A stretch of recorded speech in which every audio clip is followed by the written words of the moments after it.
قریب قریب آ جائیں۔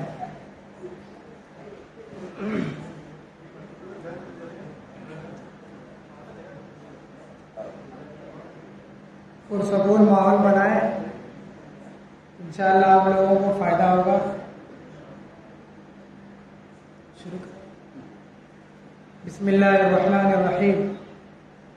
الحمد للہ نحمده ونستعینه ونستغفره ونؤمن به ونتوکل علیہ ونعوذ باللہ من شرور انفسنا ومن سیئات اعمالنا، من يهده الله فلا مضل له ومن يضلل فلا هادي له، واشهد ان لا اله الا الله وحده لا شريك له، واشهد ان سيدنا وسندنا ونبينا ومولانا محمدا عبده ورسوله صلى الله عليه وعلى آله وأصحابه أجمعين ومن تبعهم بإحسان ودعا بدعوتهم إلى يوم الدين، أما بعد. قال الله تبارك وتعالى في القرآن المجيد والفرقان الحميد: أعوذ بالله من الشيطان الرجيم، بسم الله الرحمن الرحيم. لقد جاءكم رسول من أنفسكم عزيز عليه ما عنتم حريص عليكم بالمؤمنين رؤوف رحيم. وقال الله تبارك وتعالى: قد جاءكم من الله نور وكتاب مبين. وقال الله عز وجل: وما أرسلناك إلا رحمة للعالمين. وقال الله تبارك وتعالى: وما أرسلناك إلا كافة للناس بشيرا ونذيرا ولكن أكثر الناس لا يعلمون.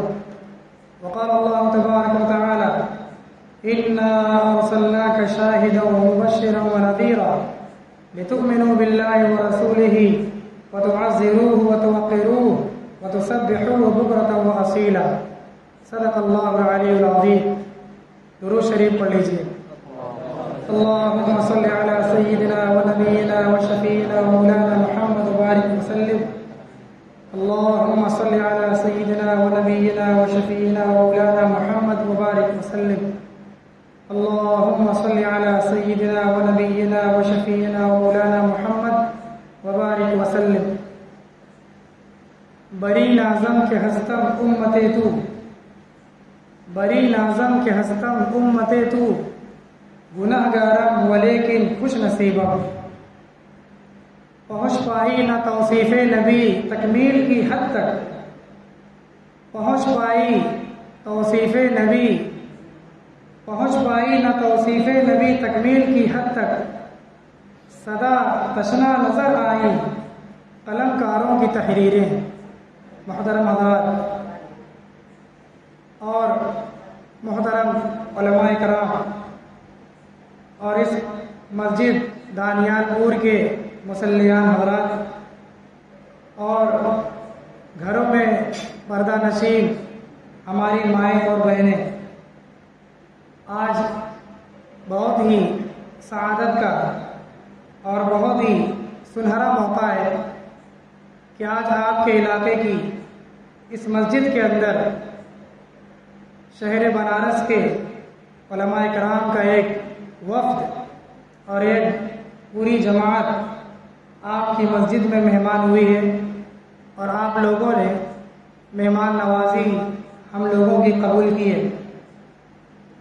آپ لوگوں کی یہ بات اور آپ لوگوں کا یہ عمل یہ محض دین کی بنیاد پر ہے. آج 12 ربیع الاول کا مبارک دن ہے. اس موقع سے ہر سال اس مسجد پر آپ حضرات سیرت النبی کا جلسہ کا انعقاد کرتے ہیں، اور اس موقع سے نبی اکرم جناب محمد رسول اللہ صلی اللہ علیہ وسلم کی سیرت اور آپ کی تعلیمات اور آپ کے اخلاق و عادات اور آپ کے متعلق نعتیہ کلام وغیرہ سنتے ہیں. اس طریقے سے اور اس موقع سے آپ لوگ فائدہ اٹھا رہے ہیں، یہ اللہ کا اس پر شکر ادا کیجیے. ابھی سابقہ مقرر مولانا محمد سہیل صاحب نے اسی نعمت کی شکر گزاری پر اور نعمت کی قدر دانی پر آپ کے سامنے اسی لیے بیان کیا کہ یہ آپ اپنے لیے نعمت تصور کیجئے کہ آپ لوگ ہر سال اس جلسے کا انعقاد کرتے ہیں، اور جیسا بھی ہو اپنی بساط پر، اپنی کوشش پر نبی اکرم جناب محمد رسول اللہ صلی اللہ علیہ وسلم سے اپنے آپ کو جوڑ دیتے ہیں اور آپ کے ساتھ اپنی والہانہ محبت کا اظہار کرتے ہیں۔ محبت ایسی چیز ہی ہے، وہ اظہار کیے بغیر نہیں رہ سکتی۔ محبت اظہار چاہتی ہے، اب اس کے اظہار کا طریقہ یہ الگ الگ ہوتا ہے۔ ہمارے نبی جناب محمد رسول اللہ صلی اللہ علیہ وسلم نے ہمیں باادب بنایا ہے اور بہت تہذیب والی قوم ہم لوگوں کو بنایا ہے۔ جب نبی اکرم صلی اللہ علیہ وسلم جب اس دنیا میں آپ تشریف نہیں لائے تھے تو یہ دنیا بڑی بے ادب، بہت بدتمیز اور بہت ہی بد تہذیب تھی۔ نبی اکرم صلی اللہ علیہ وسلم کے آنے کے بعد خاص طور سے آپ پر ایمان لانے والے یہ جتنی باادب قوم ہے اور اپنے تمام کی تمام اعمال کو جتنا سلیقے سے اور ادب سے کرتی ہے، کوئی اور قوم نہیں ہو سکتی۔ لیکن افسوس ہے کہ آج ہم مسلمان اللہ اور اس کے رسول پر ایمان لانے والے اور انتہائی مہذب اور بہت بڑے نبی کی امت کا دم بھرنے والے آپ کا نام بے ادبی سے، آپ کی محبت کا اظہار بے سلیقگی سے اور بہت ہی بھڑنگے طریقے سے ہم لوگ انجام دیتے ہیں، یہ بڑی افسوسناک صورتحال ہے۔ بہرحال آپ لوگوں کی یہ کوشش اور آپ لوگوں کا یہ پروگرام، دعا ہے کہ اللہ تبارک و تعالیٰ اس کو انجام تک پہنچائے اور آپ لوگوں کو اجر عظیم عطا فرمائے۔ محترم حضرات، آج 12 ربیع الاول ہے اور آج کا یہ دن تاریخ اسلام کا ایک بہت ہی سنہرا موقع ہے۔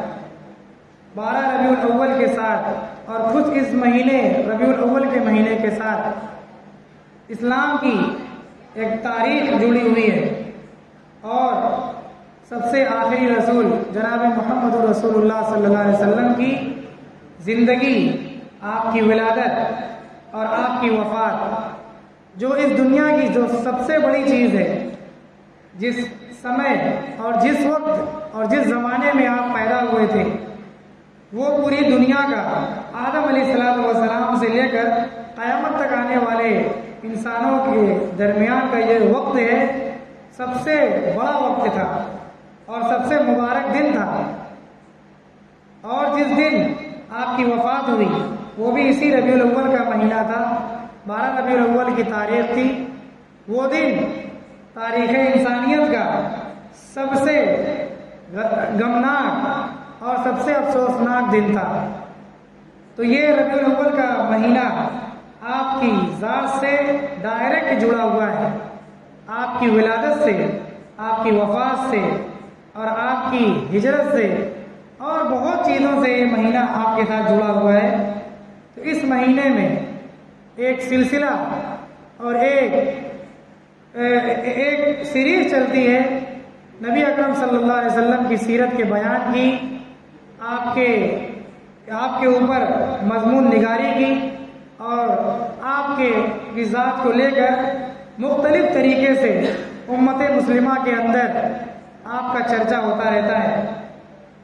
ہم لوگوں کو بھی چاہیے کہ ہم لوگ اپنی زندگی اور اپنی حد تک بھی نبی اکرم صلی اللہ علیہ وسلم کی سیرت پاک، آپ کی زندگی کے حالات اور آپ کی تعلیمات سے اس مہینے میں جڑ جائیں، اور ہر آدمی کوشش کرے کہ ہم جمعہ میں یا اپنی کتاب کے ذریعے سے، یا اب تو اخبارات میں بہت بڑے پیمانے پر اور اچھا خاصا مواد اور اچھی خاصی باتیں اخبارات میں بھی آتی ہیں، ہر آدمی پڑھنے کی کوشش کرے۔ جب تک ہم اپنے نبی کی زندگی، آپ کے حالات اور آپ کے بارے میں پڑھیں گے نہیں تو آپ کی اطاعت کا جذبہ ہمارے اندر پیدا نہیں ہوگا۔ یہ اللہ تبارک و تعالیٰ نے فطرت میں داخل کیا ہے، انسانی فطرت ہے کہ جب تک ہم کسی کے بارے میں اچھی طریقے سے جانے نہیں، اس کو اچھے سے پہچانے نہیں، ہم اس کا ادب و احترام نہیں کریں گے۔ اگر ہم لوگ اس مسجد کے لیے اجنبی ہوتے اور آپ کا اور ہمارا کوئی تعلق نہ ہوتا تو شاید آپ لوگ ہمارے سامنے اس طریقے سے نہ بیٹھتے، کیونکہ آپ ہم کو جانتے ہی نہیں، آپ ہماری بات کیسے سنیں گے، اور جب سنیں گے نہیں تو مانیں گے کیسے؟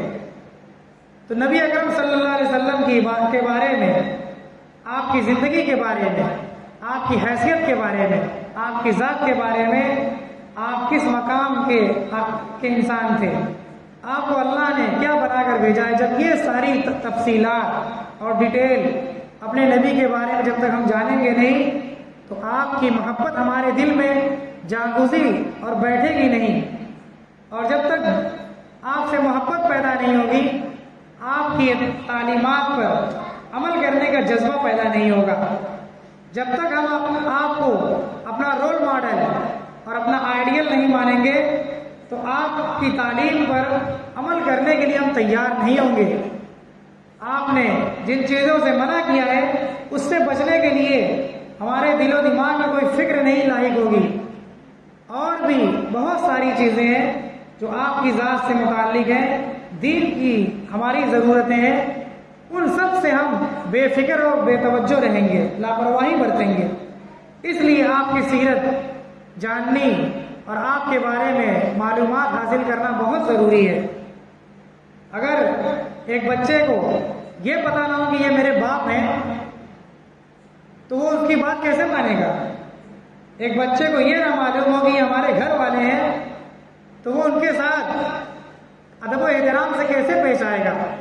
تو جب تک ہم اپنے نبی کے بارے میں مکمل طریقے سے نہیں جانیں گے اور اس کے جاننے کی فکر نہیں کریں گے تو یہ 12 ربیع الاول ایک مرتبہ نہیں ہزاروں مرتبہ ہماری زندگی میں آئے گا، اور ہم اس کو لاپرواہی سے اور بے ادبی سے اور جہالت کے طریقے سے گزار دیں گے، اور الٹا عقیدت کے بجائے گناہ ہو جائے گا، ثواب ملنے کے بجائے کل قیامت کے دن ہمارے سامنے نبی کے گستاخ اور گستاخی کرنے والوں میں ہمارا شمار ہو جائے گا۔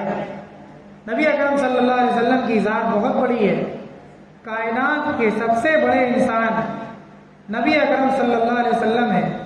اللہ تبارک و تعالیٰ کے بعد کسی کا مقام و مرتبہ ہے تو وہ صرف اور صرف بلا مبالغہ اور پوری قوت کے ساتھ نبی اکرم صلی اللہ علیہ وسلم کا ہے۔ کتنے شعراء، کتنے ادبا اور کتنے خطیب اور کتنے مفکرین اور بڑے بڑے قلمکار اور زباندار، یہ سب کے سب آخری میں یہ کہنے پر مجبور ہو گئے ہیں کہ بعد از خدا بزرگ تو یہ قصہ مختصر، کہ خدا کے بعد جس ذات کا تصور انسان کے ذہن میں ایک مسلمان کے قلب و جگر میں آئے گا وہ صرف اور صرف محمد رسول اللہ صلی اللہ علیہ وسلم کی ذات ہے۔ اللہ کے حق کے بعد نبی کا حق ہمارے اوپر سب سے پہلے ہے۔ اللہ کے ادب و احترام کے بعد نبی کا ادب و احترام ہم پر لازم ہے۔ اللہ کے حقوق کو ادا کرنے کے بعد نبی کے حقوق کو ادا کرنا ہمارا فرض منصبی ہے۔ نبی اکرم صلی اللہ علیہ وسلم کی ضرورت اور آپ کا ادب و احترام اور آپ کے بارے میں جاننا ہمارے لیے ہماری اپنی جان سے زیادہ ضروری ہے۔ جیسے ہمیں بدن کے لیے کپڑے کی ضرورت ہے، جسم کو تندرست رکھنے کے لیے کھانے کی ضرورت ہے، اور بیماری سے بچنے کے لیے دوا کی ضرورت ہے، اس سے کہیں زیادہ ہمیں اپنی زندگی میں نبی اکرم صلی اللہ علیہ وسلم کی ضرورت ہے، کیونکہ اللہ کے نبی صلی اللہ علیہ وسلم بیک وقت اس دنیا اور اس کے بعد آنے والی دوسری دنیا جس کو ہم لوگ آخرت کہتے ہیں، اس میں آپ کی تعلیمات کے بغیر ہم کامیاب نہیں ہو سکتے۔ یہاں بھی ہمیں آپ کی ضرورت ہے، اور مرنے کے بعد تو آپ ہی کی ذات سے جب تک ہم جڑے رہیں گے تبھی ہمیں کامیابی عطا ہوگی اور ہم جہنم سے بچ پائیں گے اور جنت میں جائیں گے۔ نبی اکرم صلی اللہ علیہ وسلم کی ذات، شاعر نے کہا کہ پہنچ پہنچ نہ پائی توصیف نبی تکمیل کی حد تک، صدا تشنا رہا صدا تشنا رہی قلمکاروں کی تحریریں۔ جتنے بھی قلمکار اس دنیا میں آئے، جتنے بھی فنکار اس دنیا میں آئے، انہوں نے نبی اکرم صلی اللہ علیہ وسلم کے بارے میں جو کچھ آپ کی تعریفات میں، آپ کے کمالات میں، آپ کے مرتبے میں اور آپ کی ذات اور آپ کی صفات میں جو کچھ بھی کہا ہے، ان سب کی بات ادھوری ہے اور قیامت تک ادھوری رہے گی۔ اللہ تبارک و تعالیٰ سے زیادہ کوئی بھی آپ کا صحیح تعارف اور آپ کا صحیح بیان نہیں کر سکتا ہے۔ اللہ تبارک و تعالیٰ نے قرآن میں بار بار فرمایا، اِنَّا أَرْسَلْنَاكَ شَاهِدًا وَمُبَشِّرًا وَنَذِيرًا لِتُؤْمِنُوا بِاللَّهِ وَرَسُولِهِ وَتُعَزِّرُوهُ وَتُوَقِّرُوهُ وَتُسَبِّحُوهُ بُكْرَةً وَأَصِيلًا۔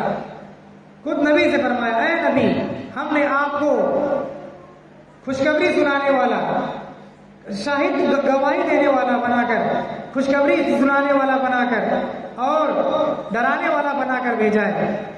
3 چیز بنا کر نبی اکرم صلی اللہ علیہ وسلم کو اللہ تبارک و تعالیٰ نے مبعوث فرمایا ہے، ہمارے پاس بھیجا ہے۔ آپ گواہی دینے والے ہیں۔ کس بات کی گواہی دینے والے ہیں؟ دنیا کے اندر آپ کے آنے سے پہلے صحیح دھرم، صحیح مذہب، صحیح تعلیم اور زندگی گزارنے کا صحیح سلیقہ مٹ چکا تھا۔ دنیا کا کوئی انسان جانتا نہیں تھا کہ صحیح دھرم کیا ہے، صحیح مذہب کیا ہے، صحیح دین کیا ہے، سچا راستہ کیا ہے اور صحیح تعلیمات ہے کیا۔ یہ نبی اکرم صلی اللہ علیہ وسلم نے آ کر بتایا ہے۔ پچھلے انبیاء آدم علیہ السلام سے لے کر عیسیٰ علیہ السلام تک جتنے نبی آ کر چلے گئے تھے، اس کے بعد ساری دنیا بھول چکی تھی کہ صحیح دھرم کیا ہے، صحیح راستہ کیا ہے، خدا کیا ہے، خدا کا صحیح تصور کیا ہے اور خدا بھی کوئی چیز ہوتی ہے۔ یہ ساری چیزیں انسان دنیا بھول چکی تھی۔ یہ گواہی آ کر نبی اکرم صلی اللہ علیہ وسلم نے انسانوں کے سامنے دی کہ اللہ ایک ہے، اسلام سچا دھرم ہے، ان الدین عند اللہ اسلام، کہ اللہ کے نزدیک اور دنیا میں سچا دھرم وہ اسلام ہے، اس کا نام اسلام ہے۔ اور آدم علیہ السلام سے لے کر عیسیٰ علیہ السلام تک جتنی بھی قومیں آئی تھیں، ان سب نے اپنے نبیوں کو جھٹلا دیا۔ قیامت کے دن جب اللہ تبارک و تعالیٰ حساب کتاب لیں گے تو ہر نبی سے پوچھا جائے گا کہ آپ نے اپنی ذمہ داری ادا کی تھی کہ نہیں کی تھی۔ آپ یہ سوچیے، اندازہ لگائیے کہ جب نبیوں سے پوچھا جائے گا کہ آپ نے اپنا کام پورا کیا کہ نہیں کیا، تو ہم اور آپ، ہمارا اور آپ کا کیا بنے گا؟ ہم سے کس سختی سے پوچھ ہوگی اور ہماری ذمہ داری کتنی زیادہ بڑھ جاتی ہے۔ تو اس لیے ہم سب اپنی فکر کریں گے، ہم سے پوچھ ہوگی، ہر آدمی سے پوچھ ہوگی۔ تو نبی اپنی اپنی بات کہہ کر کے خاموش ہو جائیں گے، تو اللہ تعالیٰ ان کی امتوں سے پوچھیں گے کہ بتائیے یہ نبی صحیح کہہ رہے ہیں، تو وہ سب کے ساتھ جھٹلا دیں گے۔ یہ انسان اتنا بڑا ناشکرا اور اتنا بڑا جھوٹا ہے کہ اللہ کے اصلی دربار میں اور جنت سامنے، جہنم سامنے، پھر بھی جھوٹ بولنے سے کتریائے گا نہیں کہ ہم انسانوں کی دل میں اتنی سختی ہے اور ہم اتنا زیادہ جلد باز اور اتنے زیادہ خطرناک صفت کے انسان ہم لوگ ہیں کہ اللہ کے سامنے جھوٹ بول دیں گے۔ تو وہ نبی بھی حیرت میں پڑیں گے کہ اللہ کے تو ساری چیزیں جانتے ہیں، اس کے باوجود یہاں مقدمہ الٹا ہو گیا، تو اب ان کا مقدمہ کیسے صحیح ہوگا؟ کون ایسے نبی ہوں گے اور کون سی ایسی امت ہوگی جو ان نبیوں کو بھی بچا لے اور ان کی جھوٹی گواہی کے بھی خلاف سچی گواہی دے؟ تو وہ ہمارے اور آپ کے آقا جناب محمد رسول اللہ صلی اللہ علیہ وسلم ہے۔ وہ تمام نبیوں کی گواہی دیں گے کہ اللہ، یہ نبیوں نے صحیح اپنا کام پورا کیا ہے، یہ نبی سچے ہیں، انہوں نے اپنی ذمہ داری، اپنی نبوت کا فریضہ مکمل طور پر ادا کیا ہے، اور یہ امت جھوٹ بول رہی ہے۔ اور پھر اللہ تبارک و تعالیٰ اس امت سے بھی پوچھیں گے، یہ امت بھی اپنے نبی کی تصدیق کرے گی۔ اللہ کا شکر ہے کہ ہم قیامت کے دن اپنے نبی کو نہیں جھٹلائیں گے۔ یہ بہت بڑا اللہ کا کرم ہے کہ اللہ تبارک و تعالیٰ نے اپنے نبی کو یہ اعزاز دیا ہے کہ اللہ کے یہ نبی کی یہ امت اپنے نبی کی تصدیق کرے گی کہ ہمارے نبی سچ کہہ رہے ہیں، انہوں نے آپ کی بات مکمل طریقے سے پہنچائی، اور آپ کے قرآن میں پچھلی امتوں کا بیان تھا، ہمارے نبی نے سارا قصہ اور سارا واقعہ اور پوری بات ہم تک پہنچائی ہے، یہ نبی سچے ہیں۔ تو نبی اکرم صلی اللہ علیہ وسلم کو گواہی دینے والا بنا کر بھیجا ہے کہ آپ سچے دھرم کی گواہی دینے والے ہیں۔ آدم علیہ السلام سے لے کر عیسیٰ علیہ السلام تک جو سچا دین مٹ چکا تھا، آپ نے آ کر اس کی سچی گواہی دی ہے۔ بشیرن، اللہ نے آپ کو بشیر بنایا ہے، کس چیز کی خوشخبری دینے والے؟ جنت کی خوشخبری دینے والے۔ قیامت تک آنے والے انسانوں کو جنت کی صحیح خوشخبری نبی اکرم صلی اللہ علیہ وسلم نے دی ہے۔ حضور نے فرمایا جنت ایسی چیز ہے کہ نہ کسی آنکھ نے ایسی چیز دیکھی ہے، نہ کسی کان نے ایسے آرام اور آشائش کی جگہوں کے بارے میں کبھی سنا ہے، اور نہ کبھی کسی کے دل میں ایسا وہم و گمان اور خیال گزرا ہے۔ اور پھر آپ نے ڈیٹیل سے قرآن کے ذریعے سے اور حدیث کے ذریعے سے اتنی تفصیل بیان کر دی ہے، اتنی تفصیل بیان کر دی ہے کہ اگر وہ ہم لوگ سنیں تو صبح ہو جائے گی، اور ہم لوگ سنیں تو پھر دنیا میں رہنے کا من نہیں کرے گا۔ اور نبی اکرم صلی اللہ علیہ وسلم کو اللہ تبارک و تعالیٰ نے ڈرانے والا بنا کر بھیجا۔ کس چیز سے ڈرانے والا؟ دنیا میں ظلم و ستم نبی اکرم صلی اللہ علیہ وسلم کے آنے کے بعد بالکل عام تھا۔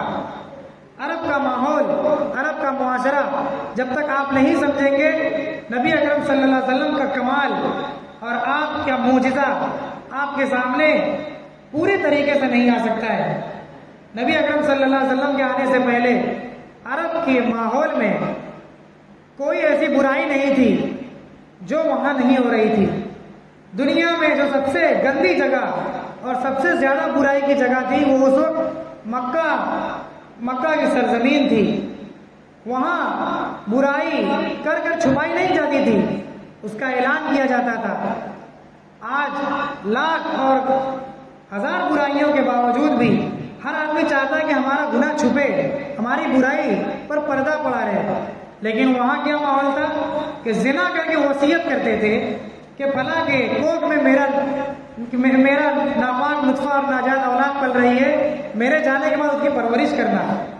صحابہ کا بیان ہے کہ میرے فلاں بھائی نے مجھ کو وصیت کی تھی اپنی موت کے وقت کہ میں نے فلاں کے ساتھ منہ کالا کیا ہے، اس کے رحم میں، اس کے کوکھ میں میرا ناجائز بچہ پل رہا ہے۔ بتائیے، وہ اتنے ڈھیٹ اور اتنے بے شرم تھے کہ کعبہ کا طواف ننگے کر رہے تھے۔ آج کوئی مسجد میں ذرا سا پیر کھول کے آ جائے تو اس کی ہمت نہیں ہو سکتی ہے اور کوئی اس کو برداشت نہیں کر سکتا ہے، لیکن وہ اللہ کے سب سے پہلے گھر ان اول بیت وضع للناس للذی ببکۃ مبارکا وہدی للعالمین، کہ سب سے پہلا گھر جو اس کائنات پر بنایا گیا، اس زمین پر بنایا گیا، اور سب سے مبارک گھر جو اس زمین پر ہے وہ بیت اللہ شریف ہے، کعبہ شریف ہے، اس کا طواف ننگے کرتے تھے اور اس کو بہت بڑی عبادت سمجھتے تھے۔ اور اس طریقے کی بے شمار برائیاں ہیں جو اعلانیہ اور جہرت تھی۔ شراب تو وہ ایک فخر کی چیز تھی، جس کے پاس جتنی پرانی شراب وہ اتنے ہی زیادہ معزز اور بہت ہی بزرگ خاندان سمجھا جاتا تھا، اور اس کی بڑی تعظیم کی جاتی تھی۔ بڑا لوگ اس کے سامنے جھک کر رہتے تھے کہ ان کے پاس اعلیٰ کوالٹی کی شرابیں ہیں۔ اس قدر گندا معاشرہ اور اس قدر گناہوں میں ڈوبے ہوئے لوگ تھے۔ ایسے ماحول میں کسی کو کسی چیز کا ڈر نہیں تھا۔ حضرت جعفر ابن ابی طالب رضی اللہ تعالی عنہ، سیدنا حضرت علی رضی اللہ تعالی عنہ کے بھائی، ان کی جو تقریر حدیث کی کتابوں میں موجود ہے، جب اس کو پڑھا جاتا ہے تو عرب کا ماحول اور نبی اکرم صلی اللہ علیہ وسلم کے آنے سے پہلے کا ماحول سمجھ میں آتا ہے کہ کیسے ماحول میں وہ لوگ جی رہے تھے۔ حضرت جعفر رضی اللہ تعالیٰ نے فرمایا کننا قوما اہل جاہلیت، ہم ایک جاہل قوم تھے. انہوں نے ایمان لانے کے بعد یہ بیان دیا ہے، اپنی جہالت پر پردہ نہیں ڈالا کہ ہاں ہم لوگ کچھ بگڑے ہوئے تھے، بالکل کھلے دل سے کہہ رہے ہیں کننا قوما اہل جاہلیت، ہم ایک جاہل قوم تھے، ان پڑھ گنوار تھے. نعبد الاصنام، اللہ کو چھوڑ کر بتوں کی پوجا کرتے تھے. جس خدا نے ہم کو پیدا کیا اس کو ہم بھولے ہوئے تھے، پتہ ہی نہیں تھا کہ ہم کو پیدا کرنے والا کون ہے، اور اپنے ہاتھوں سے بنائے ہوئے بتوں کی اور مورتیوں کی پوجا کرتے تھے. وَنَأْكُلُ الْمَيْتَ، اور ہمیں کھانے کا بھی سلیقہ نہیں تھا، ہمیں یہ بھی پتہ نہیں تھا کہ ہمیں کھانا کیا ہے.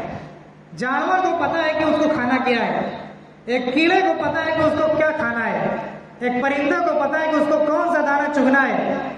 دنیا میں جتنے بھی حیوان ہیں، کھانے پینے والی مخلوق ہے، اس کو یہ پتہ ہے کہ کیا کھانا ہے کیا نہیں کھانا ہے.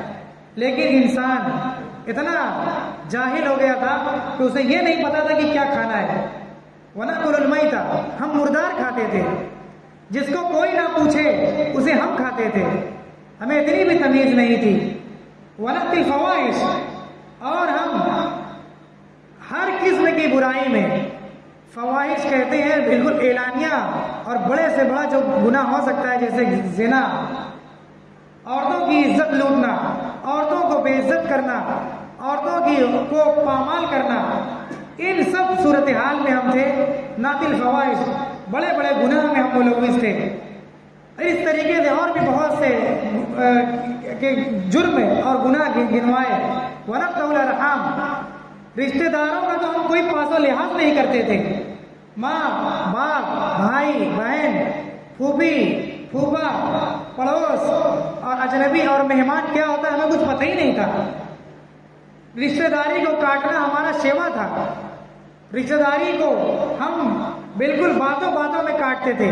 مشہور ہے، سنتے ہیں نا کہ معمولی سی باتوں میں ہمارے درمیان 40 سال تک لڑائی چلتی تھی. بتائیے، ایسی قوم تھے، ایسا ماحول تھا اس وقت. آپ نے فرمایا کہ ہم ایسے ہی حالت میں تھے کہ اللہ نے بہت بڑا ہم پر احسان کیا کہ ہم ہی میں کہ ایک آدمی کو، ایک شخص کو رسول بنا کر بھیجا، جس کی زندگی کو ہم اچھی طرح جانتے ہیں، جس کے اٹھنے بیٹھنے سے ہم واقف ہیں، جس کے حسب نسب کو ہم جانتے ہیں، جس کی پوری نسل سے ہم واقف تھے، اور جس کی امانت داری، جس کی پاکدامنی اور جن کی دیانت داری سے ہم بالکل واقف تھے. انہوں نے آ کر ہمیں بتایا کہ ہمارا خدا ایک ہے، اور انہوں نے ہم کو نماز کی اور زکوٰۃ کی اور امانت داری کی تعلیم دی، اور آپ نے ہمیں گناہوں سے بچنے کی تعلیم دی، اور آپ نے ہم کو عورتوں کے ساتھ عورتوں کی عزت کرنے کی دی، اور ان کے اوپر تہمت لگانے سے آپ نے منع فرمایا. اس طریقے سے نبی اکرم صلی اللہ علیہ وسلم کے اس دنیا میں تشریف لانے سے پہلے کا ماحول تھا. نبی اکرم صلی اللہ علیہ وسلم اس ربیع الاول کے مہینے میں، مشہور ہے کہ 12 تاریخ، جیسے آج 12 ربیع الاول کو آپ اس دنیا میں تشریف لائے. یہ بات مشہور ہے. مشہور کا مطلب ایک زمانے سے لوگ یہی لکھتے ہوئے اور بولتے ہوئے چلے آ رہے ہیں کہ آپ صلی اللہ علیہ وسلم کی پیدائش، ولادت مبارک یہ 12 ربیع الاول کو ہوئی ہے. جبکہ جو لوگ قرآن و حدیث کا گہرا علم رکھتے ہیں، جو لوگ سب سے بڑے عالم ہیں اس امت کے، کسی فرقہ کے نہیں، کسی مسلک کے نہیں، بلکہ اسلام کے سب سے بڑے جو عالم ہیں، ان لوگوں کا کہنا ہے کہ نبی اکرم صلی اللہ علیہ وسلم کی پیدائش 9 ربیع الاول کو ہوئی تھی. وہ انگریزی حساب سے 20 اپریل سن 571 عیسوی تھا. یعنی عیسیٰ علیہ السلام کے آسمان پر اٹھائے جانے سے 571 سال کے بعد 20 اپریل کو فجر کے وقت، صبح صادق کے وقت 4:40 پر آپ کی ولادت ہوئی تھی. آپ کو سن کے یہ سب حیرت نہیں ہو رہی ہے کہ نبی اکرم صلی اللہ علیہ وسلم کی اتنی ڈیٹیل کیسے محفوظ ہے؟ یہ بھی آپ کا ایک معجزہ ہے. آدم علیہ السلام سے لے کر عیسیٰ علیہ السلام تک کسی نبی تو کسی انسان تو کیا، کسی نبی کی یہ ڈیٹیل اور ڈیٹ آف برتھ اتنی محفوظ نہیں ہے جتنی نبی اکرم صلی اللہ علیہ وسلم کی محفوظ ہے۔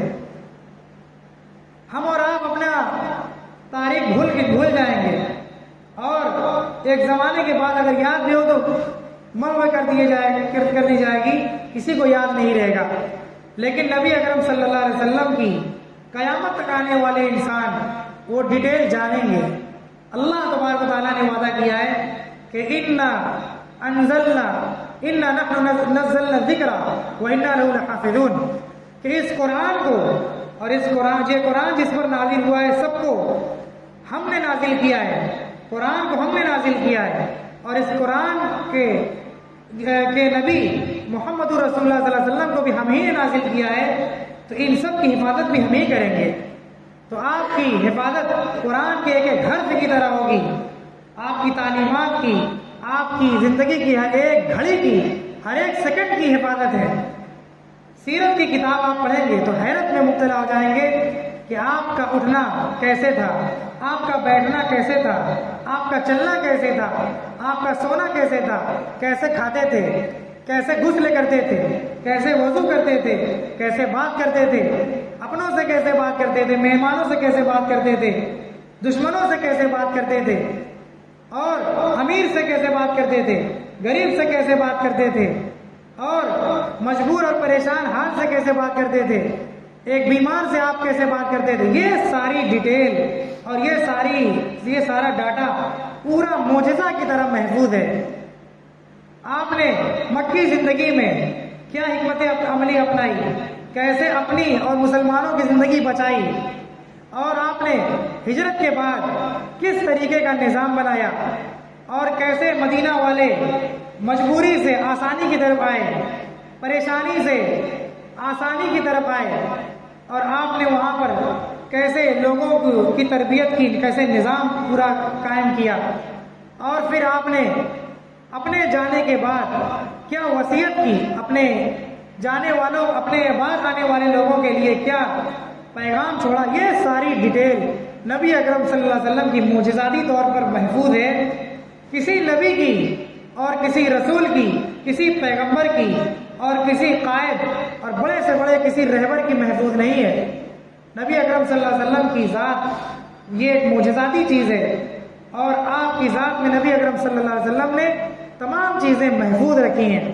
تو آپ 12 ربیع الاول نہیں بلکہ 9 ربیع الاول کو فجر کے وقت 4:40 پر اس دنیا میں آپ تشریف لائے۔ صحابہ کا بیان ہے پیدائش کے وقت عورتیں ہی وہاں پر رہیں گی، تو وہاں پر رہنے والی ایک خاتون کا بیان ہے کہ جس وقت آپ اس دنیا کے اندر تشریف لائے، آپ کے کمرے میں اتنی زیادہ روشنی ہوئی، گویا محسوس ہو رہا تھا کہ آسمان سے تارے زمین پر تشریف لائے ہیں، اور ایسا محسوس ہو رہا تھا کہ ستارے آپ کی زیارت کے لیے بالکل زمین پر اتر کر چلے آئے ہیں۔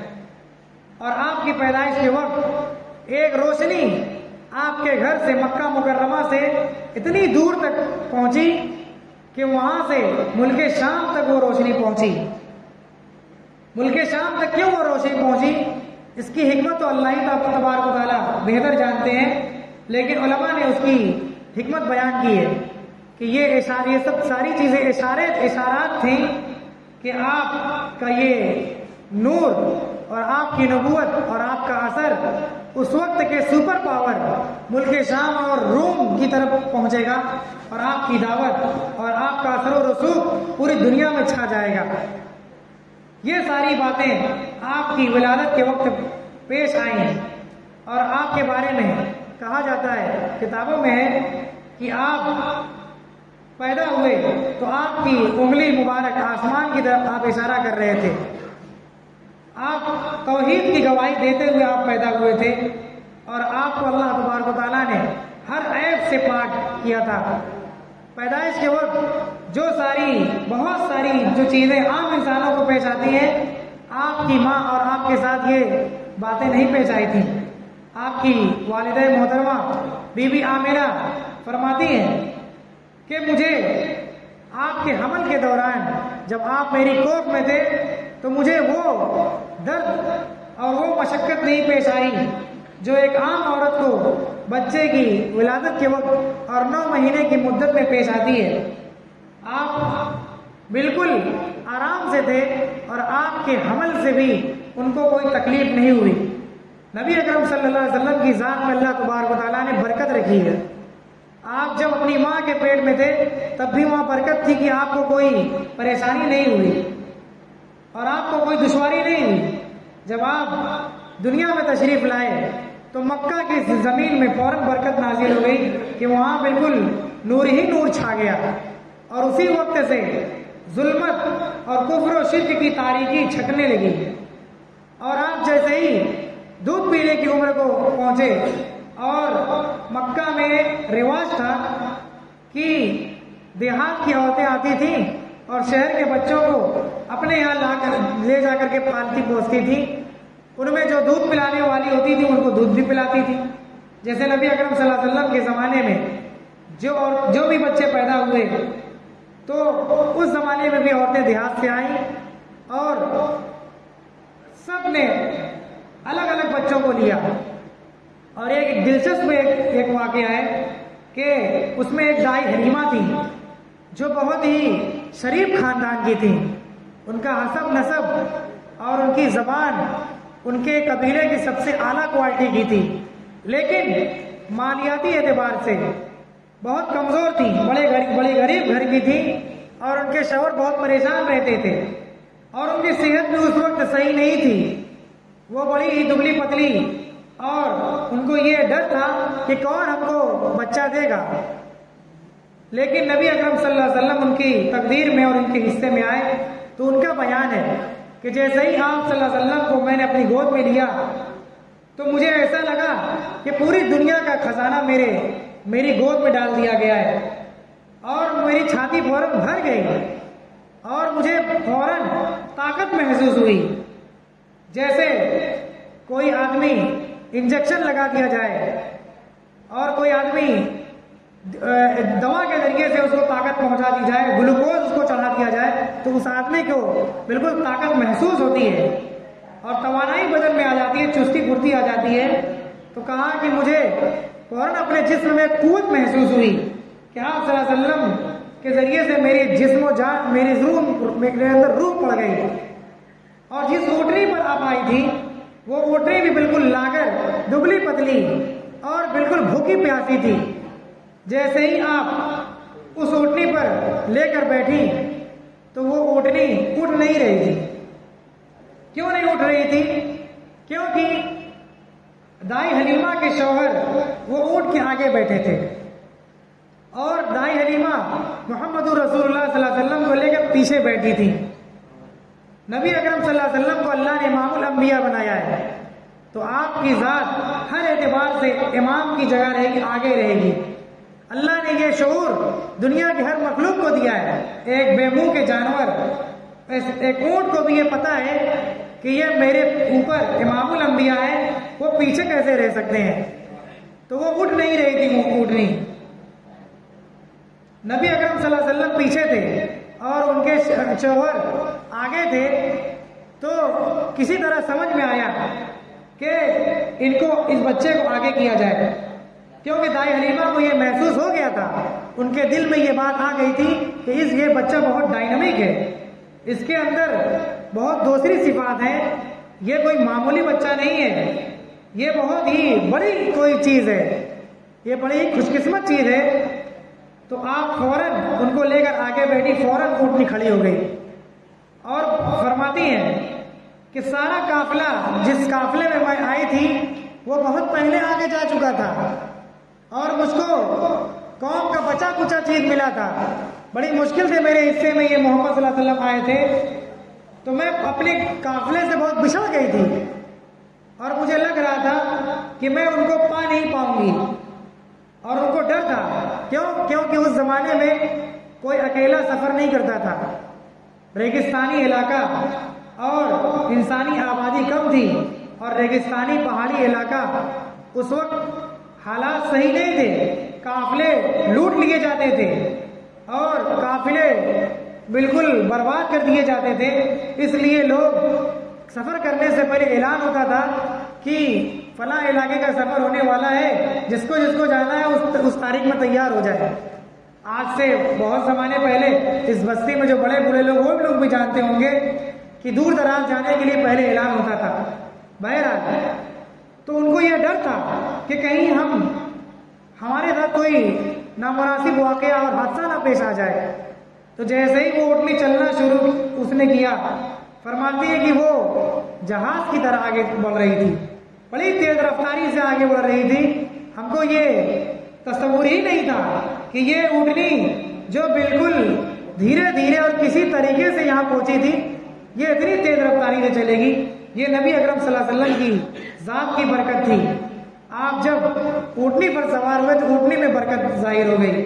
جب اونٹنی چلنا شروع کیا تو جہاز کی طرح چل رہی ہے، اور وہ چلتے چلتے اتنا آگے ہو گئی کہ قافلے والوں کو کہنا پڑا کہ اے حلیمہ تیری اونٹنی کو ہو کیا گیا ہے. اس اونٹنی کو کچھ نہیں ہوا تھا.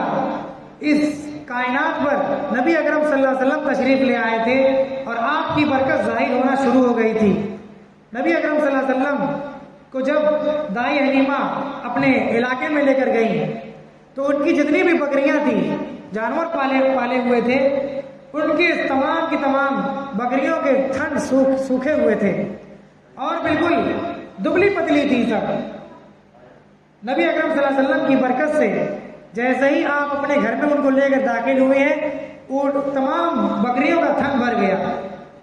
یہ کوئی قصہ کہانی اور کوئی فلسفہ نہیں سنا رہے ہیں، حقیقت ہے. اس زمین میں لوگوں نے یہ ہوتے ہوئے دیکھا ہے. آسمان گواہ ہے، مکہ کی سرزمین گواہ ہے، اور اللہ اور اس کے رسول گواہ ہے. یہ کوئی افسانہ نگاری نہیں ہو رہی ہے، یہ کوئی اسٹوری اور بنائی اور مصنوعی کہانی نہیں بیان کی جا رہی ہے. نبی اکرم صلی اللہ علیہ وسلم کی ذات کی حقیقت اور آپ کے زمانے میں آنے والے پیش آئے ہوئے سچے واقعات کا بیان ہو رہا ہے. اس میں ہم سب کے لیے درس ہے، اس میں ہم سب کے ایمان کو تازگی پیدا کرنے کا سامان ہے. اس سے ہم سب کے اندر ایک امنگ پیدا ہوتی ہے کہ ہمارے نبی کی ذات اتنی عظیم ذات ہے. دائی حلیمہ فرماتی ہیں کہ جب محمد صلی اللہ علیہ وسلم چلنے پھرنے کی عمر کو ہوئے تو میرے شوہر کے ساتھ اور میرے دوسرے بچوں کے ساتھ بکریاں چرانے کے لیے جاتے تھے، اور جس وادی میں جاتے تھے اس وادی میں پہلے بھی بکریاں چرتی تھی، لیکن شام کو جب لوٹتی تھی تو بکری ویسے ہی کہ ویسے ہی رہتی تھی. پتہ ہی نہیں چلتا تھا کہ کھایا ہے کہ نہیں کھایا ہے، ویسے ہی کوک بالکل دبا دبا. لیکن نبی اکرم صلی اللہ علیہ وسلم جب سے ان بکریوں کے ساتھ گئے اور آپ نے چرانا شروع کیا تو اسی وادی میں، جس وادی میں قوم کی دوسری بکریاں چرتی تھی، اسی وادی میں دائی حلیمہ کی بکریاں چرتی تھی. لیکن دونوں بکریوں کے درمیان فرق ہو گیا. دائی حلیمہ کی بکریاں بہت جلدی سیراب ہو جاتی تھی اور ان کی کوکھ بھر جاتی تھی، اور وہ گھر لوٹتی تھی تو پیٹ بھر سیراب ہو کر اور تھن بالکل بھرا بھرا. دوسرے لوگ یہ دیکھ کر رشک کرتے تھے کہ اے دائی حلیمہ تیری قسمت کے ستارے تو بہت بلند ہیں، تیری قسمت جاگ گئی ہے. کون سا بچہ تو نے حاصل کیا ہے کہ اسی وادی میں ہم بھی اپنی بکریاں چراتے ہیں لیکن ہماری بکریوں کی وہی حالت ہے اور آپ کی بکریوں کی حالت بالکل بہتر سے بہتر ہوتی چلی جاتی ہے. یہ کیوں تھا؟ کیونکہ دائی حلیمہ نے بچپن میں اللہ کے نبی صلی اللہ علیہ وسلم کے حق کو ادا کیا، آپ کی پرورش کی، آپ کے ساتھ آپ کے ادب و احترام کیا اور آپ کی پرورش کی، تو اللہ نے ان کی زندگی میں برکت بالکل مادی طور پر ان کی آنکھوں دیکھی ظاہر کر دی. ہم لوگ بھی نبی اکرم صلی اللہ علیہ وسلم کی تعلیمات، آپ کے اوپر ایمان، جس طریقے سے ہم لوگ آپ کا لحاظ کریں گے، آپ کی تعلیمات کا، آپ کی ذات کا، آپ کا ادب و احترام کا، ہر طریقے سے آپ کا ادب و احترام کرنا ہے، آپ کا لحاظ کرنا ہے، تو ہماری زندگی کے اندر بھی برکت ظاہر ہوگی. آج پوری دنیا وسائل میں اور مادیت میں اور سونے چاندی میں اور ترقیات میں مسلمانوں سے بہت آگے ہے. خاص طور پر عیسیٰ علیہ السلام کی قوم، جن کو ہم لوگ مسیحی اور عیسائی قوم کہتے ہیں، وہ دنیا میں آج سب سے ماڈرن قوم ہے، سب سے ترقی یافتہ قوم ہے، لیکن اس کے باوجود بھی وہ لوگ حیران و پریشان ہیں۔ ان کی زندگی کے اندر چین سکون نہیں ہے، دولت کی بھرمار ہے، جس کو علی میاں ندوی رحمۃ اللہ علیہ نے فرمایا کہ یہ مغرب والے، یہ یورپ اور انگریز والے، یہ انہوں نے ترقی اتنی حاصل کی ہے کہ ان کی رات دن ہے، لیکن یہ دین کے معاملے میں اتنے تاریک ہیں، اتنے اندھیرے میں ہے کہ ان کا دن بھی رات ہے۔ ترقی میں، دنیاوی ترقی میں اتنے آگے ہیں کہ ان کی رات دن ہے، لیکن روحانی اعتبار سے اور دینی اعتبار سے یہ اتنے اندھیرے میں ہے کہ ان کا دن بھی رات ہے۔ لیکن ہم مسلمان تمام کی تمام ترقی سے دور ہوتے ہوئے اور بس ضرورت بھر اپنی دنیا میں رہتے ہوئے ہر طرح کے قلبی اور روحانی سکون میں ہم لوگ ہیں۔ یہ نبی اکرم صلی اللہ علیہ وسلم کی ذات کی برکت ہے، آپ پر ایمان کی برکت ہے، آپ کی تعلیم کی برکت ہے، آپ کے نام کی برکت ہے، ورنہ ہم لوگ ہر طریقے سے گھرے ہوئے ہیں، ہر طریقے سے دشمن کے نرگے میں ہم لوگ ہیں۔ ہمارے دین اور ہماری شریعت کو تو مٹانے کی فکر ہی ہو رہی ہے، ہماری ذات سے بھی لوگ مطمئن نہیں ہیں۔ پوری دنیا چاہ رہی ہے کہ دنیا میں سب لوگ رہیں لیکن مسلمان قوم نہ رہے۔ یہ کس کی ذات کی برکت سے ہم لوگ بچے ہوئے ہیں؟ ہماری اپنی قوت ہے، ہماری اپنی چالاکی ہے، ہماری اپنی تدبیر ہے، ہمارے پاس اتنی دھن دولت بھی نہیں ہے کہ ہم اس سے اپنا بچاؤ کر سکیں، ایسے ہتھیار نہیں ہے جس سے ہم اپنا دفاع کر سکیں، اور اتنی تعداد بھی نہیں ہے جس سے ہم لوگ اپنا دفاع کر سکیں۔ صرف اور صرف ایمان کی برکت، نبی اکرم صلی اللہ علیہ وسلم کی ذات کی برکت ہے۔ جتنا زیادہ ہم آپ کی ذات میں توجہ دیں گے، آپ کی تعلیمات پر عمل کریں گے اور 12 ربیع الاول کو رسمی طور پر نہیں، عملی طور پر اور ایمانی طور پر منائیں گے، اتنے ہی زیادہ ہم نبی اکرم صلی اللہ علیہ وسلم کی برکت سے اس دنیا کے اندر خیر و برکت میں ڈوبے ہوئے ہوں گے۔ اس طریقے سے آگے بہت ساری تفصیلات ہیں کہ نبی اکرم صلی اللہ علیہ وسلم جس حالت میں رہے اور جہاں بھی گئے، اللہ تبارک و تعالیٰ نے وہاں برکت کا ظہور کیا۔ تو میرے محترم حضرات اور میرے عزیزوں، آج کا یہ 12 ربیع الاول کا دن، یہ نبی اکرم صلی اللہ علیہ وسلم کی مناسبت سے یہاں اس مسجد میں جلسہ منعقد کیا گیا ہے۔ ہمیں یہاں سے نبی اکرم صلی اللہ علیہ وسلم کی محبت دل میں بسا کر اٹھنی ہے اور دل میں یہ داعیہ پیدا کرنا ہے اور یہ وعدہ کرنا ہے کہ ہم صرف رسمی طور پر ربیع الاول منا کر خوش نہیں ہوں گے، بلکہ حقیقت میں نبی اکرم صلی اللہ علیہ وسلم کے اوپر ایمان لانے والے ہوں گے اور آپ کی تعلیمات پر عمل کرنے کی پوری کوشش کریں گے۔ اللہ تبارک و تعالیٰ نے آپ کو اس لیے بھیجا لِتُؤْمِنُوا بِاللَّهِ وَرَسُولِهِ، تاکہ ہم اللہ پر اور اس کے رسول پر ایمان رکھیں اور تاکہ ہم اپنے رسول کی تعظیم کریں، وَتُعَزِّرُوهُ، تاکہ تم لوگ اے مسلمانوں اس نبی کی تعظیم کرو، ان کی بڑائی بیان کرو، ان کی عظمت بیان کرو، ان کا ادب و احترام کرو، وَتَوَقِّرُوهُ، اور ان کی پوری طریقے سے جہاں تک ہو سکے ان کے ادب و احترام کا لحاظ رکھو۔ اس آیت کے اندر اللہ تبارک و تعالیٰ نے آپ کے ادب و احترام کی تعلیم دی ہے، ادب سکھلایا ہے کہ کوئی سا بھی موقع ہو نبی اکرم صلی اللہ علیہ وسلم کی تعظیم میں اور آپ کے ادب و احترام میں کوئی کمی نہیں آنی چاہیے۔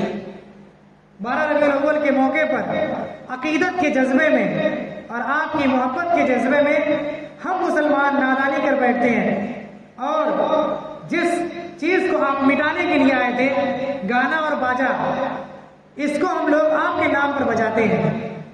کتنے مسلمان نادانی میں اس 12 ربیع الاول سے پہلے والی رات میں رات بھر گانے بجانے میں مشغول رہتے ہیں اور نام کے نام پر گانا چلتا رہتا ہے، میوزک چلتی رہتی ہے۔ جتنے بڑی ذات ہوتی ہے اتنی ہی زیادہ ادب و احترام زیادہ ہو جاتا ہے۔ نبی اکرم صلی اللہ علیہ وسلم نے فرمایا من لم يرحم صغیرنا ولم يوقر شرف کبیرنا فلیس منا.